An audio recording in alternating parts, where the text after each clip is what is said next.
right, so the first thing that we're going to take a look at is a couple of the words that you just did in your quiz.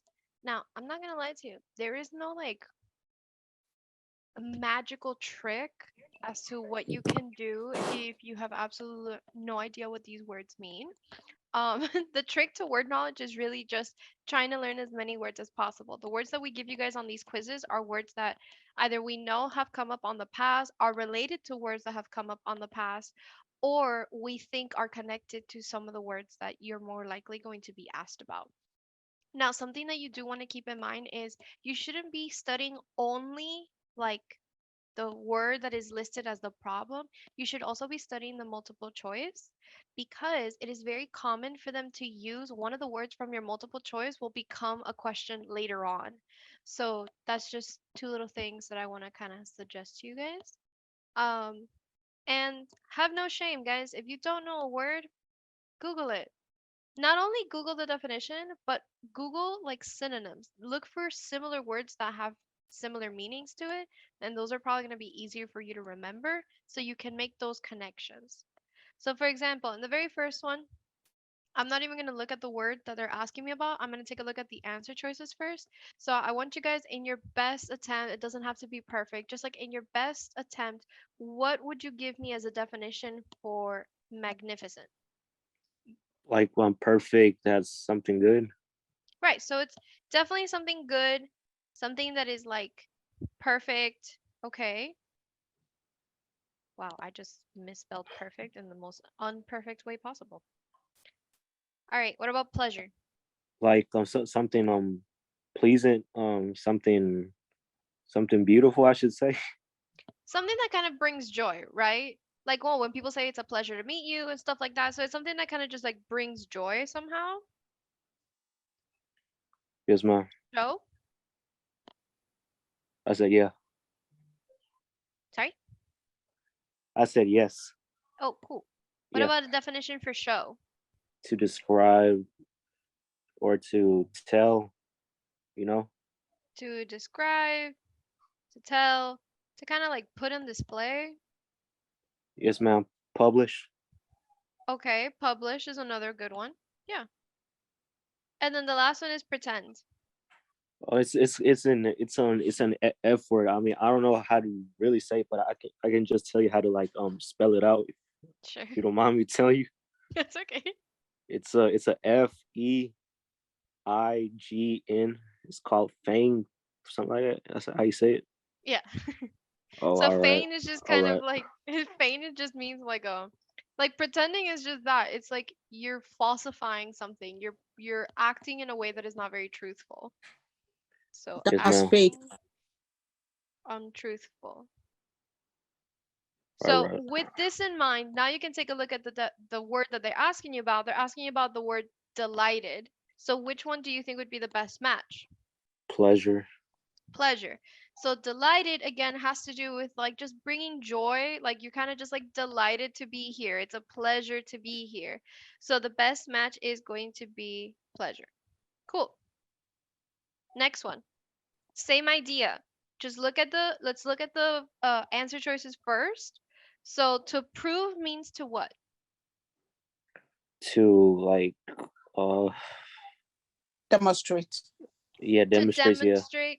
It literally does mean to demonstrate, but prove is also kind of like to demonstrate that something is true or something is false. So it's kind of like you're bringing evidence to support whatever claim you're making. Hide is the complete opposite. Hide is like you're putting it away, you want to keep it out of anybody from seeing it. What about indifference? Like so when somebody's just not actually agreeing with you, and y'all both have different type of opinions or mindsets, like I say. Kind Um, of. not agreeing. I'm not agreeing, or neither am I disagreeing. Disagreeing. That, Yeah. mhm. Well, indifference isn't so much like you're agreeing or disagreeing. Indifference is more like you just don't care. Like Oh yeah, that's what I mean. if someone tells you like, "Oh, I'm indifferent to it," it just means like they don't care. They don't agree with you, but they also don't disagree with you. They just literally don't care enough to have an opinion. That's what indifference means. It's just like I couldn't Like even lack care of about it. lack of concern. Exactly. It's a lack of concern, a lack of care. It's like, I don't even care, dude. Do whatever you want. Yeah. And then charm, Something that's pleasable. Uh, something that's pleasing, right? So it's something that kind of like calm, draws you to gentle, it. decent. Okay. Yeah. Something attractive. Yes, something that is kind of attracting. So a lot of times people describe other people as like, oh, they're very charming, as someone that's like very nice, very friendly. Everybody wants to like hang out with them. They're very charming. So we did mention that prove is going to mean demonstrate, but I wanted to make sure that we went over all the other ones because again, I think it's important. All right. Furious. Angry. Okay, yeah. Straight up, just extremely angry. Ingenuine. You're not respectful, that you're being aggressive, I should say. Or Mm, not friendly. Not not sincere. not sincere, it would be a better match. So ingenuine just kind of mean so if you kind of break down the word ingenuine, if you cover up just the in part and you just have genuine, genuine means like you're very honest, you're very truthful, you're very like true. Ingenuine means the opposite. So it means that you are not very truthful, you're not very honest, kind of like you're always lying. So it's like not very truthful. Fragrance. Perfume, cologne. It's like a smell. Yeah. It's a smell. And the last one, exhausted. Tired. Very tired, yeah. Any other definition for exhausted? Oh, Use out. I'm sorry? Very. Use out. Wary. Wary, okay.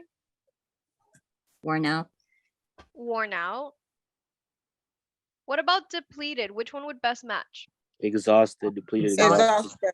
Yes, it Mhm. would best match exhausted. And one of the definitions of exhausted, which everybody always thinks about, is like you're tired, right? Like if you go to the gym and you have a super intense workout for 2 hours, you're going to be exhausted afterwards. But the reason why we use the word exhausted is because your body is completely worn out. It has absolutely no energy left. And that's why we call it exhaustion. You are depleting your body. You're getting your body to run out of all possible resources, of all energy, your muscles are tired, everything. So that's why we use the word exhausted for when we're like extremely tired. All right. Explain. Um, explain. Demonstrate. To help understand, okay. To clear up. Elaborate.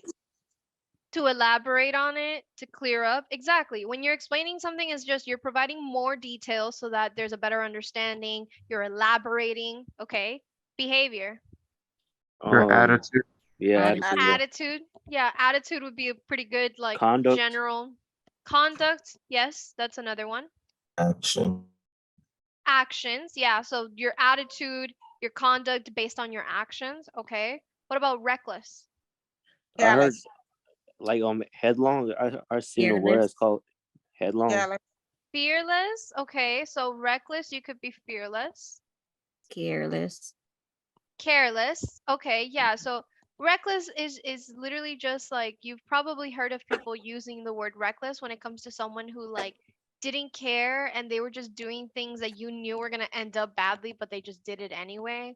Whenever I think of reckless, and this is going to sound really dumb, but have you guys ever seen like the really dumb movies with like the guys? I forget the name of the movies, but I know one of them is Johnny Knoxville. um it's essentially just like a bunch of people doing things that you just know is going to end Jackass. bad. There you go. Thank you. There you go. Thank you. Yeah. So, like, if you've ever seen like the Jackass movies, they're just literally people doing completely dumb things for no reason other than to be stupid. And that's just very reckless. Like, you're not even thinking about the consequences. And then the last one, remove, To take away. to To take depose. away, to let go, to take out. Yeah. So, which one would best match the word deportment? Behavior. Behavior. Behavior. Behavior. So, Mhm. This one, I will admit, I cheat a little bit, and if you speak multiple languages, you might be able to kind of cheat your way a little bit too, because deportment in Spanish behavior is called um comportamiento. So for me, at least for me personally, when I look at this word, I'm like, oh, well, that kind of sounds like behavior in Spanish. So I match it. Now, obviously, if you don't know other languages, you can't use that little trick. But again, it's the idea of the more you study these words, and one of the easiest ways to learn new words isn't even like sitting down and Googling them one by one. It's actually just like reading. Whether you're reading like articles about the Super Bowl or about, your job, or you're just studying something, regardless, the more you read, the more words you're going to come across, and you kind of start learning how they're using them, and depending on how they use them, you kind of figure out their meaning. So my big suggestion would be for you to just read as much as your little heart can do.